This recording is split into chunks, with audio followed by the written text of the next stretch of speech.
बिस्मिल्लाहिर्रहमानिर्रहीम। इस्लाम स्टूडेंट, हमारा ये एक टॉपिक भक्ति मूवमेंट एंड सिखिज़्म जो है वो कहीं स्किप हुआ मेरे से, और कुछ बच्चे रिक्वेस्ट कर रहे हैं कि इसको एक्सप्लेन कर दें, तो हम इसकी पहले रीडिंग कर लेते हैं। The Bhakti movement was a Hindu religious movement which originated in the 8th century। भक्ति मीन्स डिवोशन टू गॉड। आप ये समझ लें कि इससे पहले अभी सिख जो है ना वो इंट्रोड्यूस नहीं हुए थे पाको हिंद में या सब कॉन्टिनेंट के अंदर, ठीक है। इससे पहले ये लोग सब हिंदू ही थे, लेकिन 8वीं सदी के अंदर एक मूवमेंट चली, यानी अकीदत, खुदा से अकीदत की उसका नाम था, और उसको भक्ति कहा जाता है। भक्ति मीन्स खुदा से अकीदत, अल्लाह से अकीदत। And it believed in the equality of man and rejected the caste system, idol worship and worship of multiple gods. और इनकी मूवमेंट का जो ऑब्जेक्टिव था ना वो ये था कि हम मल्टीपल गॉड्स को नहीं मानते, अल्लाह एक है, ठीक है, और हम बुतों की पूजा नहीं करेंगे, और ज़ात पात को हम रिजेक्ट करते हैं। यानी जिस तरह इस्लाम जो एक पूरा मुकम्मल दीन है, जिस तरह उसमें तालीमात थी ना, तो ये इन्फ्लुएंस थी, समझ लें इस्लाम से इन्फ्लुएंस इनको मिली, और इन्होंने हिंदुओं के ख़िलाफ़ रिलक्टेंटली इस मूवमेंट को जो है ना वो गो थ्रू किया, और इसका नाम भक्ति रखा। यानी इनको अल्लाह से मोहब्बत, और अल्लाह के लिए ये सब कुछ कर रहे हैं, या अपने गॉड के लिए ये सब कुछ कर रहे हैं। And worship it led emphasis on good practices and actions. और इनका जो मेन ऑब्जेक्टिव आपको मैंने बता दिया कि किन किन चीज़ों के ये ख़िलाफ़ थे, और किन चीज़ों पर ज़ोर दिया गया कि इनको क्या चीज़ अपने अंदर लेकर आनी है। अगर ये हिंदू थे तो हिंदुज़म को छोड़कर, क्योंकि वो मल्टीपल गॉड्स, उनकी गॉडेस और गॉड्स हैं वहाँ पर, उनके भगवान देवता वगैरह को इन्होंने मानना छोड़ दिया। ये असल में थे हिंदू ही, लेकिन ये क्योंकि इन्फ्लुएंस थे फ्रॉम इस्लामिक टीचिंग, तो इन्होंने भी कहा कि हाँ अल्लाह एक है, अगर ज़्यादा होते तो वो लड़ते आपस में, और हम बुतों से क्यों मांगें। और ये ज़ात पात क्या होता है, सब इंसान एक बराबर है, सब एक जैसे हैं। गरीब अमीर सबके साथ है, गरीबी अमीरी, गरीब अमीर हो सकता है, अमीर गरीब हो सकता है। तो इस चीज़ पे इनका जोर था कि अगर आप किसी से ऊंचे हो तो वो इसी बेस पर कि आप अच्छी प्रैक्टिसेस कर रहे हो, लोगों के साथ अच्छे अखलाक से पेश आ रहे हो, लोगों की मदद कर रहे हो, रहम दिली कर रहे हो सबके साथ। तो जिस तरह हम कहते हैं कि इंसान तकवे में सबसे आगे है, अरबी को अजमी पर, अजमी को अरबी पर कोई फ़ौक़ियत हासिल नहीं, तो ये उसी चीज़ की इन्फ्लुएंस थी जो इनको फ़ील हो रही थी। This movement gave birth to Sikhism. और ये शाखसाना बनी किस चीज़ का, सिखों का। यानी सिख एक बाकायदा मज़हब के तौर पर उभरा 8वीं सेंचुरी के अंदर। इससे पहले ये सब हिंदू थे।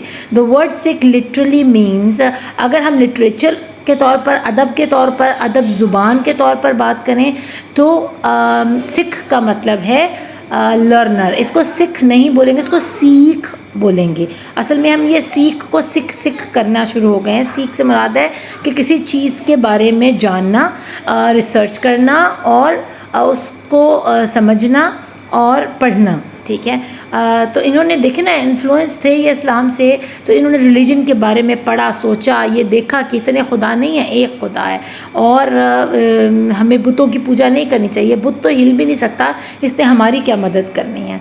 तो the religion of Sikhism was founded by Guru Nanak 1469-1539 in the Punjab. अब 1469 में ये पैदा हो रहे हैं, और 1539 में इनकी वफ़ात हो रही है गुरु नानक की। अब कुछ लोग ये समझते हैं कि ये गुरु नानक जो हैं अल्लाह के वली थे, और लोगों ने इनकी परसेप्शन को गलत ले लिया। वल्लाह आलम, मैं इस बात को नहीं इस तरह कर सकती, क्योंकि किसी के भी मज़हब के बारे में बात करना बुरी बात है, लेकिन कुछ लोग शायद ये कहते हैं कि ये अल्लाह के वली थे, अल्लाह के नेक बंदे थे, और उन्होंने ये कॉन्सेप्ट जो है वहाँ उनको बताया, और कुछ लोग इनके साथ, इनके फॉलोअर्स बने, और फिर उन्होंने हिंदुइज़्म को जो है ना हमेशा हमेशा के लिए छोड़ दिया। लेकिन फिर वो शक्लें तब्दील होती होती कहते हैं कि वो सिख जो है ना इस तरह हो गए। लेकिन अल्लाह बेहतर जानता है इस चीज़ के बारे में। हो सकता है कि ये कोई मिथ हो, या कोई ऐसी कोई बात किसी ने उड़ाई हो कि ये वली अल्लाह हैं। It included some of the aspects of the Bhakti movement. अब इन्होंने जो पंजाब में इनकी पैदाइश हुई, वहीं इनकी वफ़ात हुई, इन्होंने कुछ चीज़ें जो हैं भक्ति मूवमेंट में ऐड की हैं, अमेंडमेंट्स की हैं। اور سب سے خوبصورت ان کا جو حصہ ہے اس بھکتی موومنٹ کے اندر وہ یہی ہے کہ انہوں نے سب کو یہ واضح کر دیا کہ سب کا مالک ایک، یہ یعنی اللہ ایک ہے، ملٹیپل گاڈز نہیں ہیں، and that all human beings are equal, اور سب انسان برابر ہیں، ذات پات نہیں ہے، کوئی شودر نہیں، کوئی برہمن نہیں، کوئی اس طرح کی جو وہ ان کی ذاتیں تھیں. ہی کنڈیمڈ دا ہندو کاسٹ سسٹم، اور انہوں نے ہندو کاسٹ سسٹم کو کمپلیٹلی کنڈیم کیا، اس کی مخالفت کی اور ریلیکٹنٹلی کی. ٹھیک ہے، اور ابھی بھی اگر آپ دیکھیں تو سکھ جو ہے نا ہندوؤں کے بہت زیادہ خلاف ہیں، وہ مسلمانوں کے ساتھ تو پیچ اپ کرنے کو تیار ہیں، کیونکہ ان کا اور ہمارا کس چیز پر آ کر ہم لوگ ایک ہو جاتے ہیں کہ وہ بھی ایک اللہ کو مانتے ہیں، ہم بھی ایک اللہ کو مانتے ہیں. تو اب یہ اللہ بہتر ہے کہ اللہ ہدایت دے ان کو، اور وہ اور زیادہ اس چیز سے انفلوئنس ہوئیں اسلام سے اور اسلام قبول کر لیں. اللہ سب کے لیے اپنی رحمت کے دروازے کھلے رکھتا ہے، اللہ سب کو ہدایت دے، اللہ سب کے لیے آسانیاں کرے. تو یہ موومنٹ جو ہے نا اب آپ کو کمپلیٹلی سمجھ آ گئی ہوگی کہ سکھزم کی جو بنیاد رکھی گئی، سکھ جو پہلی دفعہ انٹروڈیوس ہوئے دنیا میں، ایک نیا مذہب بنا، وہ 8ویں صدی میں بنا، اور ان کے کس نے بنایا؟ گرو نانک نے بنایا. تو بس یہ تھی بھکتی موومنٹ. ہوپ فلی آپ کو اچھے سے سمجھ آئی ہوگی. اپنا خوب خیال رکھیے گا. Thank you for watching. اللہ نے کے بعد.